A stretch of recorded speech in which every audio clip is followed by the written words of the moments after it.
जितनी भी यहाँ पर उस पिता परमेश्वर की कृपा से पवित्र आत्माएं आज उसका परमेश्वर उस पिता परमेश्वर का यश गान कर रही हैं। अब जो परमेश्वर ने तो इतना उसका बार बार आता कि वो अथाह है, अगम है, उस तक कोई पहुंच नहीं सकता, उसकी कोई था पा नहीं सकता। पर वो अपने जन भक्तों के लिए उसने गुरसिख अपने गुरमुख जो पवित्र आत्माएं जो युगों युगों से उसके लिए बैठी थी कि हे परमेश्वर अपनी एक झलक तो दिखा। ऋषि मुनि सब बड़े बड़े संत सभी उसके प्यार में उसकी झलक के लिए तड़प रहे थे। और वाणी कहती है कि वो 994 युग चौकड़ी तक सचखंड जिसको हमारे शास्त्रों में हिंदी भाषी भी यहाँ पर ज्यादा है, बैकुंठ धाम कहा गया है।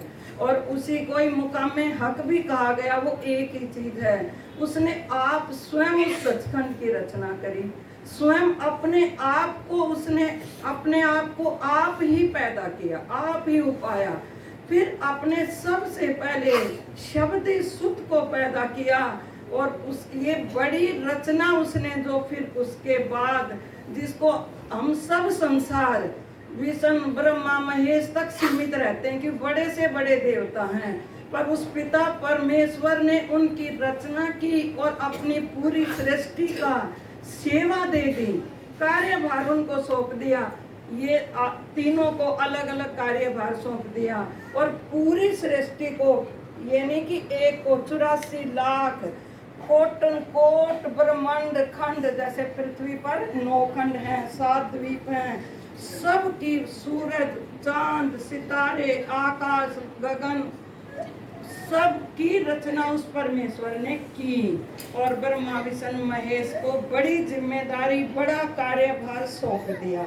जो परमेश्वर समय समय पर अपने संसार के लिए सही रास्ता दिखाने के लिए उन्होंने सतयुग की रचना की और मतलब 4 युगों की रचना की, जिसमें सबसे पहले सतयुग। तो सतयुग में ब्रह्मा जी जो विष्णु जी की अमृत नाभ से जिनका जन्म हुआ, उन ब्रह्मा जी के मुख से 4 वेदों की रचना की और संसार को रास्ता दिखाया कि ये जो इस वेदों में जो है उसी से ही संसार ने ऋषि मुनि संसार ने रास्ता देखा।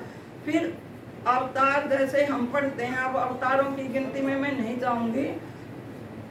सतयुग के एंड में जिसको हम कहते हैं वामन अवतार आए और बार बार परमेश्वर के लिए आता है कि वो अचल है, अचल उसको कोई छल नहीं सकता, पर वो आप वत्सल रखता है। जहाँ भी हम कहते ना विरोधाभास अलंकार हम कभी पढ़ते थे, वो परमेश्वर वो बात करते हैं। परमेश्वर जी इतनी मतलब इतनी दया इतनी रहमत करते कि वो इतना बड़ा परमेश्वर है और अपने गुरसिखों के लिए वो सेवा कमा रहा है। वो सेवा करता है अपने गुरसिख की, हर जन की, और पल पल श्वास श्वास में उसके और रमा होता है, वो उससे एक पल भी दूर नहीं होता। फिर त्रेता में भगवान राम जैसे आए और सृष्टि को पूरे संसार को एक रास्ता दिखाया कि ऐसा संसार हो, इस रास्ते पर चले।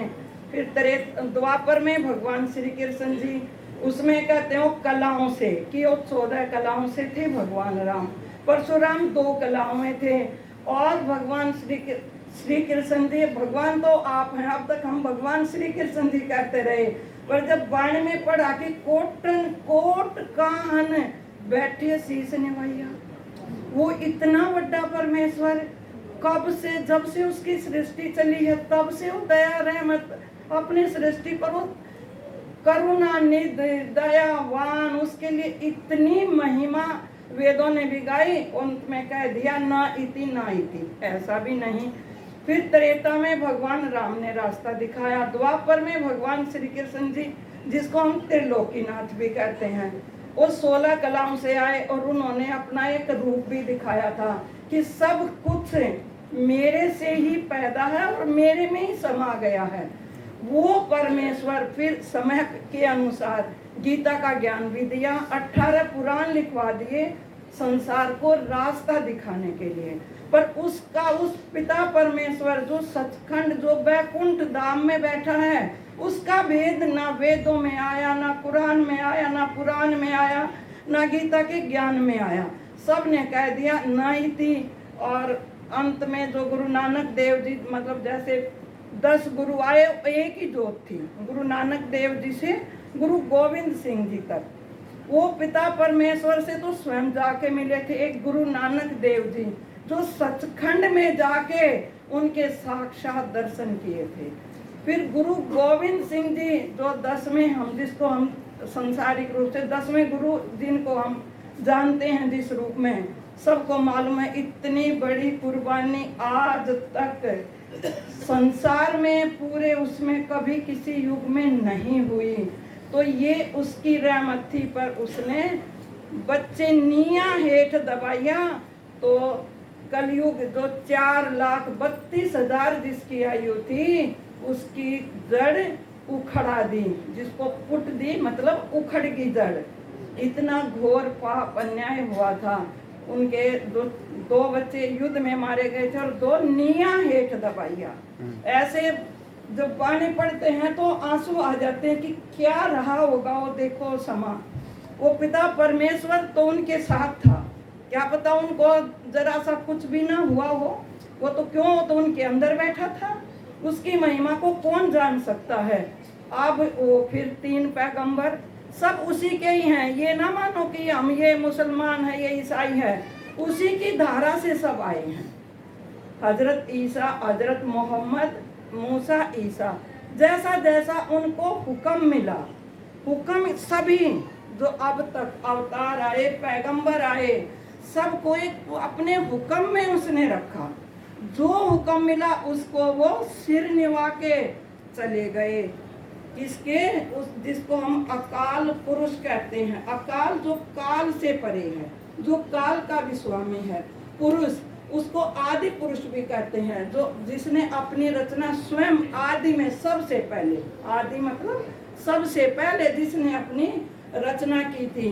फिर वो परमेश्वर अब सब ने, अवतारों ने, पैगंबरों ने, गुरुओं ने, मतलब 10 गुरुओं ने, धरती माँ ने, आकाश गगन मंडल सब ने उसके आगे चरणों में विनती करी, पुकार करी कलयुग में कि हे परमेश्वर अब इस धरती का पाप तू ही आके खत्म करेगा, भार होला करेगा, इस धरती माँ का भार हल्का करेगा। फिर उस पिता परमेश्वर ने रहमत की और वो जो छुप के सचखंड में बैठा अपना खेल कर रहा था, देख रहा था, वो स्वयं इस धरती पर आए। बात आती है निर्गुण की। आत्मा निर्गुण है और परमात्मा भी निर्गुण है, परंतु हम सब 5 तत्व के शरीर ही निर्गुण आत्मा का शरीर है, जिसमें वो आके परमेश्वर का मेल करता है। जब तक 5 तत्व पर वो कृपा नहीं कर देता, 5 तत्व पृथ्वी जल आकाश अग्नि वायु, ये 5 तत्वों से सबका शरीर बना है और इन 5 तत्वों का मालिक वो स्वयं परमात्मा है। जब इस सरगुण शरीर में निर्गुण आत्मा को रखता है और निर्गुण परमात्मा उसका सहाय होता है। आत्मा किसी को दिखाई नहीं देती और वो परमात्मा भी किसी को दिखाई नहीं देता, पर वो समय समय पर अपने भक्तों के लिए निर्गुण सरगुण दो रूप अपने वो रखता है। और अब पिता परमेश्वर ने इस समय में इतनी बड़ी कृपा की है जो आज तक इस धरती पर नहीं हुई थी। वो स्वयं सबकी विनती सुन के, सबकी किसकी 23 अवतार, 3 पैगंबर, 10 गुरु, धरती आकाश, सब पूरा ब्रह्मांड की विनती सब ने की। और वो पिता परमेश्वर अब फिर इस धरती पर आए और सरगुण शरीर में आके सरगुण अपने भक्तों से मेल किया। इतनी बड़ी कृपा कभी हो नहीं सकती, पर हम पीछे रह गए। क्यों? सबको अपने कर्मों से मिलता है। हमने इतनी, मतलब बहुत ऐसे हैं जो साक्षात उनके साथ रहे, वो आनंद तो अलग रहा होगा, पर जब उसमें वाणी में आता, क्योंकि भगवान जी ने, जैसे भगवान श्री कृष्ण जी ने गीता लिखवाई, और गीता में ज्ञान दे दिया। गीता में सारा ज्ञान आत्मा और परमात्मा का है। ऐसे ही स्वयं परमेश्वर ने अब जो मेल किया भक्तों के घर जा जा करके उनकी बेनतियां सुनी और जाके साक्षात उनको बताया कि मैं आज तुम्हें आकर मिल गया हूँ, मैं बड़ा मकरूद हूँ। जो पिछले जन्मों के जिस जन्म के आज आके मैंने तुम्हारे लेने देने पूरे कर दिए, क्योंकि मैं किसी के कर्जे नहीं रखता। लेने देने क्या, उसके लिए तड़प आत्मा की, बाकी तो सब कुछ कर ही रहा है। वो एक का नहीं 84 लाख सृष्टि का पालनहार है। वो सबको रिज़्क रोटी श्वास सबको दे रहा है। एक पर उसने मानस जन्म को सबसे ऊपर रख दिया कि ये मानस जन्म में 10वें द्वार है। ये भगवान जी ने अपना सिंहासन 10वें द्वार का बताया है कि ये 9 द्वार तो सारे संसार के लिए हैं और 10वें द्वार का कुंडा आप हटा के लहा के वो दर्शन देता है। पर उसके लिए परमेश्वर ने कि भाई ये आत्मा, ये शरीर इस आत्मा का घर है, तो इस शरीर को पवित्र रखना है। और पवित्र में क्या करना है कि आपने कोई ऐसी गंदी चीज इस शरीर में, क्योंकि ये शरीर तो रक्त मांस किससे बनेगा, जो भोजन किया जाएगा, तो कोई भी अंडा मांस मीट शराब चाय जितनी भी नशीली चीजें हैं परमेश्वर ने उनके लिए कांटा लगाया है कि ये चीज सेवन नहीं करनी, क्योंकि मैं आत्मा में आकर मिलूंगा। आत्मा मेरा सिंहासन है और वो आत्मा कहाँ रहती है, इस सद्गुण शरीर में। तो ये सब चीजें सेवन नहीं करनी। और फिर मन से भी, विचार से, मतलब मन से बताया कि ये भगवान श्री कृष्ण जी के लिए भी अर्जुन ने कहा था कि ये मन तो बड़ा बलवान है, ये तो भागता है। यही बिल्कुल सच्ची है कि ये अहंकारी मन है। पर उस परमेश्वर ने इतनी दया अपने गुरसिख, अपने जन भगत, अपने गुरमुखों पर करी कि वो उनके आप ही, जब ये आप जयकारा, हम आप नहीं हम सब, जब ये हम जयकारा लगाते हैं, ये जयकारा उस पिता परमेश्वर को प्यार में उसको बुलाने के लिए जयकारा है। वही मतलब नाम का मतलब कि उसको बुलाया जाए। आत्मा जब उसको सच्चे मन से पुकारती है तो वो जैसे जैसे उसकी दया हो जाती है, काम क्रोध लोभ मोह अहंकारो वाणी में बार बार आता, वो कुट के बाहर निकाल देता है। फिर अपने आप आपको बेनती करनी ही नहीं पड़ती, उसकी दया इतनी हो जाती है। और वही दया हमने उससे मांगनी। क्या दया मांगनी है? हे पिता परमेश्वर, वही तू मेरा मैं तेरा, मतलब पूरा सरेंडर भाव। सब तो उसकी चरण शरण में बैठे हैं, दोनों हाथ जोड़ करके, जो पूरा ब्रह्मांड, अवतार, पीर, पैगंबर, और सब किसके लिए मांग रहे हैं? भक्तों के लिए। धरती माँ किसके लिए मांगती है? भक्तों के लिए।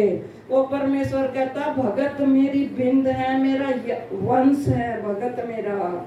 इतनी बड़ी दया जब वो कर रहा है तो बस यही सब ने हाथ जोड़कर, हे पिता परमेश्वर, वही मैं निमाणी भूली, मैं तो निमाणी हूँ, गरीब आत्मा हूँ, मैं कुछ नहीं जानती, पर तू दया कर दे।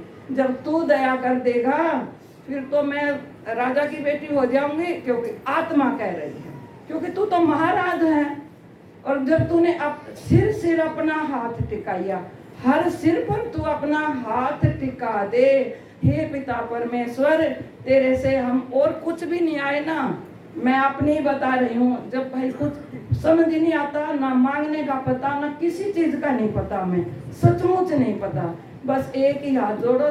जैसे गुरु गोविंद सिंह जी ने कहा था कि ज्यों भावे त्यों लय रख। बस जैसे परमेश्वर तुझे भावे वैसे तू रख ले।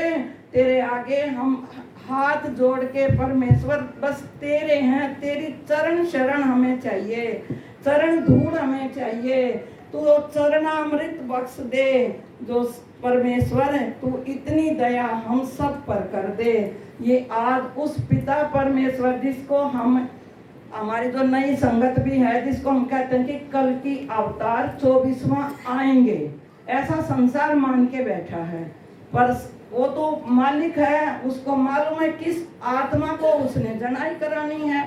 तो वो कल की अवतार 24वां आज हमारे सामने है। वो पिता परमेश्वर से सभी हाथ जोड़ कर रहमत मांगेंगे कि हम कुछ नहीं जानते, ना कोई पिछला हम जानते, ना हमें आगे का मालूम है। हे पिता परमेश्वर, तुम इन आत्माओं पर भी अपनी रहमत का मेघ बरसा दे। सो